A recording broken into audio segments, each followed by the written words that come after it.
انت بتكلم بنت في تانية اعدادي، انت متخيل؟ الو، في حد في كلية بيكلم بنت، تخيلوا عندها كام سنة؟ بيكلم بنت في تانية اعدادي. ايه يا اسطى، انت بتعمل ايه؟ انت فين؟ انت بتكلم بنت في تانية اعدادي، انت بتعمل ايه؟ بتذاكر لها طيب؟ الفيديو ده رسالة بسبب اللي بنشوفه، فلازم تسمعه مهما كان سنك.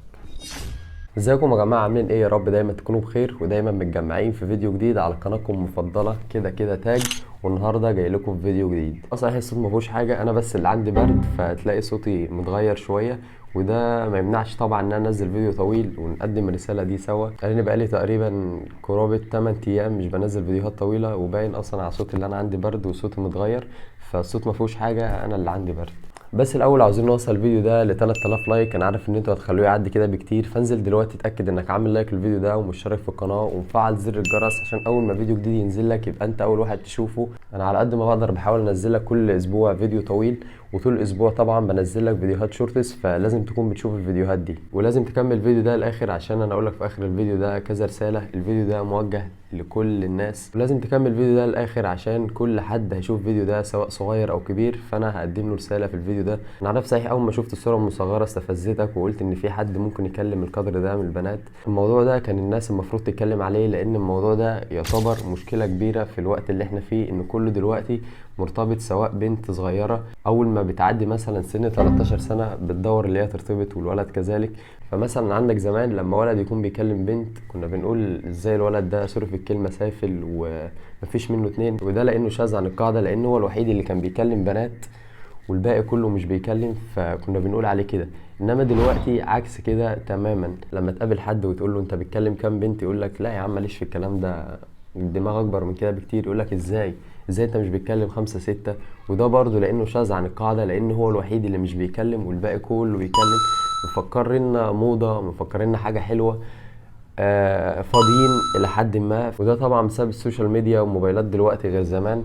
ودلوقتي مفيش اصلا حد بيقدم كونتنت، سواء كونتنت ايه، بيقدم رسالة واضحة وصريحة. صحيح انا بقدم كونتنت عن الرياضة، عن الجيم. عندي قناة تانية حاطط لك اللينك بتاعها في البايو بتاع القناة ديت اللي هي تاج 111، وبقدم برضو محتوى رياضي على الانستجرام وتيك توك وفيسبوك. حاطط لك يعني اللينكات بتاعتها في البايو بتاع القناة ده. فانا من خلال الفيديو ده هقدم 3 رسائل، رسالة للولد ورسالة للبنت ورسالة للاب والام.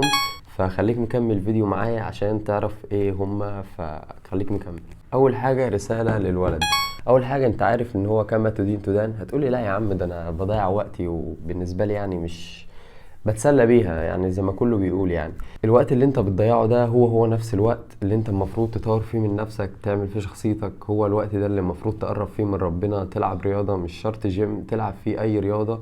فهو نفس الوقت اللي المفروض تطور فيه من نفسك. واصحيح هقول لك حاجه، اول ما انت تبدا تعرف انت رايح فين، هو ده الطريق اللي انا هنجح فيه. بيجي لك زي نظام بنت كده، البنت دي لو شددك ليها ورحتوا كده في طريق انت مش راجع تاني، لا، لو قلت لا انا مش عايز ده، انا قدامي هدف مركز عليه، سواء هدف انت مركز عليه، سواء هدف ايه، كل واحد فينا عارف هو رايح فين، هو ده اللي هينجح، هو ده اللي هيعرف هو رايح فين وهيوصل له، طالما مركزش مع الحاجات ممكن اقول عليها مثلا مشتتات.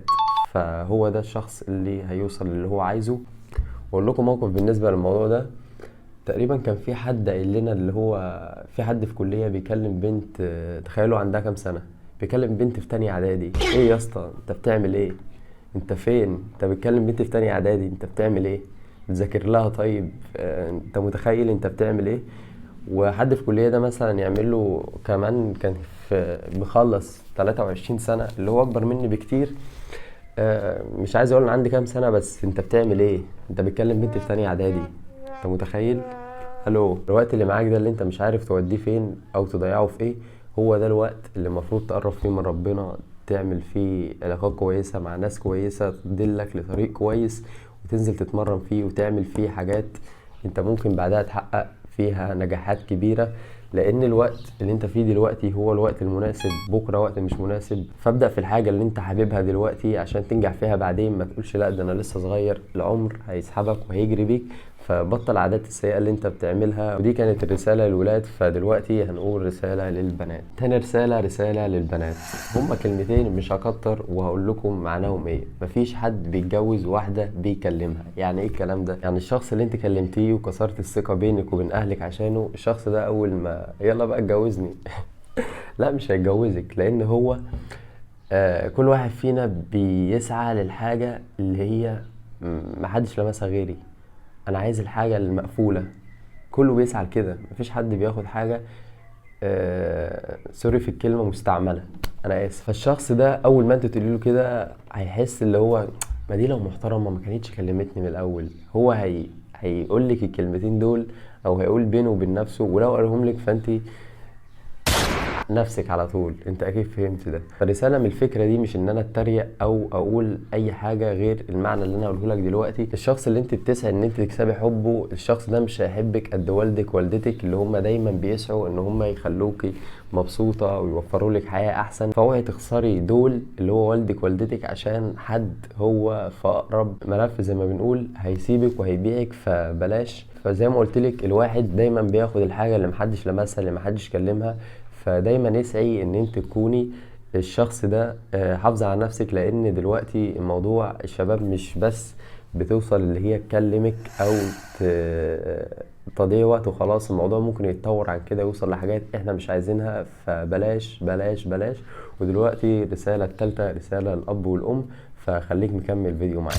ودلوقتي الرسالة التالتة وهي رسالة للأب والأم، وهي إن هقول لكم اسمعوا ولادكم، عرفوهم إن ده مفيش منه نتيجة، مفيش منه هدف. صحيح أنا قلت مفيش حد بيتجوز واحدة بيكلمها، مش دايما، عشان نسيت أقول ده، مش دايما. يعني الغالبية 99% مش بيتجوزوا اللي هما بيكلموهم، بس في حالات فريدة كده عشان ما اظلمش حد يعني. فاسمعوا ولادكم، عرفوهم ان ده غلط، عرفوهم ان مفيش منه نتيجة، عرفوهم ان في حاجات كتير احسن من ده بكتير، ومش دي الحاجة اللي انت المفروض تضيع وقتك فيها. الحاجات اللي انا قلت لك المفروض تستغل وقتك فيها هي تقرب من ربنا، تتمرن، تعمل علاقات كويسة، تسعى دايما انك تكون حد احسن، تاخد نفسك من طريق وحش لطريق حلو. هي دي الحاجات المفروض تستغل وقتك فيها. والغرض من الفيديو ده ان اقدم رسالة توعية ليكوا. الناس هتقولي انت يعني عمرك ما عملت كده. لا عملت، بس كنت صغير. بس دلوقتي الحمد لله يعني دماغي اكبر من كده، عارف انا بعمل ايه. عمري ما ضيع وقتي على الحاجات ديت. الحمد لله يعني دماغي كبرت. فانا نفسي برضو انتوا تكونوا كده. ولو عايزين نكمل في السلسله دي من الفيديوهات، ده اول فيديو فيها، مش عارف ممكن نسمي السلسله دي ايه. قولي في الكومنتات نكمل فيها ولا لا، ونسمي السلسله دي ايه. هحاول على قد ما اقدر ان انا اقدم رساله بجد واضحة وصريحة. هعمل دايما فيديوهات عن حاجات معظمنا بيقع فيها، وده كان اول فيديو فيها. وهو صحيح زي ما قلت لك ان انا بقدم كونتنت على الرياضة على الابلكيشن التانية. هتلاقيني حاطط لك اللينك بتاعهم كلهم في البايو بتاع القناة الاساسية اللي هي تاج 111.